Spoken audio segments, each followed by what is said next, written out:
मनसे अध्यक्ष राज ठाकरे आज अंबरनाथ आणि कल्याण दौऱ्यावर. स्थानिक स्वराज्य संस्थांच्या निवडणुकांच्या पार्श्वभूमीवर अंबरनाथ, उल्हासनगर, कल्याण, डोंबिवलीमधील पदाधिकाऱ्यांसोबत बैठक.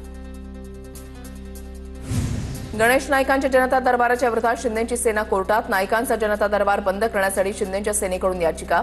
शिंदेच्या सेनेचे किशोर पाटकर मुंबई उच्च न्यायालयामध्ये जनहित याचिका दाखल. मनोज जरांगेंबद्दल आक्षेपार्ह पोस्ट केल्याच्या आरोपावरून 2 गटांमध्ये वाद. हिंगोलीच्या वसमत तालुक्यामधील भेंडी गावातली घटना. व्हिडिओ पोस्ट करणाऱ्यावर कुरुंदा पोलीस ठाण्यामध्ये गुन्हा दाखल. राज्यामध्ये इंजिनिअरिंगसाठी जवळपास 1,68,000 विद्यार्थ्यांनी घेतला प्रवेश. मुलींच्या प्रवेशामध्ये 2% वाढ. कम्प्युटर शाखेला प्रवेश करणाऱ्या विद्यार्थ्यांची संख्या जास्त. गोंदियामधील ॲलोपॅथी डॉक्टर संपामध्ये सहभागी. होमिओपॅथी डॉक्टरांना ॲलोपॅथीचा सराव करण्याची परवानगी देणाऱ्या निर्णयाचा विरोध. तीव्र आंदोलनाचा इशारा. राज्यभरात ठिकठिकाणी डॉक्टरांचा संप. जळगावच्या पाचोरा तालुक्यामधल्या विविध गावांमध्ये अतिवृष्टीमुळे मोठे नुकसान. पालकमंत्री गुलाबराव पाटलांकडून वाडी, शिवाळे, शिंदाड, सावरा पिंपरी, सातगाव, डोंगारी गावामध्ये जाऊन पाहणी. शेतकऱ्यांशी संवाद साधून त्यांना धीर दिला. जळगावातील राष्ट्रीय तायक्वांडो स्पर्धेमध्ये महाराष्ट्राच्या खेळाडूंचा बोलबाला. 10 सुवर्ण पदकांसह 4 रौप्य आणि 9 कांस्य पदक पटकावली. कॅरी ऑन प्रणाली लागू न केल्यामुळे फार्मसीच्या शेकडो विद्यार्थ्यांचं शैक्षणिक वर्ष वाया जाण्याची शक्यता. नागपूर विद्यापीठामध्ये कॅरी ऑनच्या मागणीसाठी विद्यार्थ्यांचं आंदोलन. प्रभारी कुलगुरू माधवी खोडेंच्या गाडीसमोर विद्यार्थी झोपले. धुळ्यामध्ये मुख्यमंत्री युवा कार्य प्रशिक्षण योजनेमधील प्रशिक्षणार्थ्यांचं विविध मागण्यांसाठी आंदोलन. प्रशिक्षणार्थ्यांना कायमस्वरूपी रुजू करण्याचं तहसीलदारांना दिलं निवेदन. धुळे शहरालगत असलेल्या लळिंग किल्ल्यावर स्वच्छता आणि वृक्षारोपण मोहीम. ज्येष्ठ व्यक्तींच्या हस्ते गड पूजन करून मोहिमेला सुरुवात. गोंदियामध्ये नोंदणीकृत शेतकऱ्यांना 27 सप्टेंबरपर्यंत धान विक्रीची मुभा. 5,60,000 क्विंटलचं उद्दिष्ट वाढवलं. धान खरेदीला सुरुवात.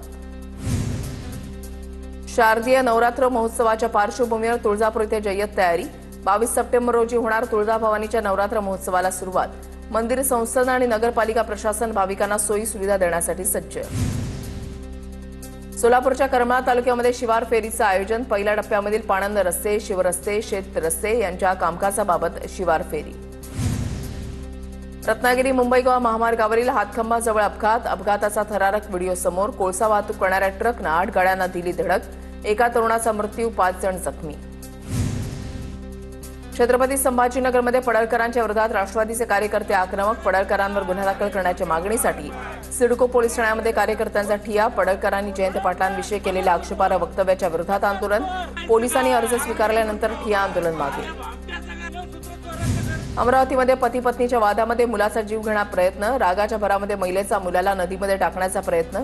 आईने मुलाला पुलाच्या कठड्यावर 20 मिनिटं उभं केलं. नागरिक आणि पोलिसांच्या सतर्कतेमुळे मुलाचा जीव वाचला.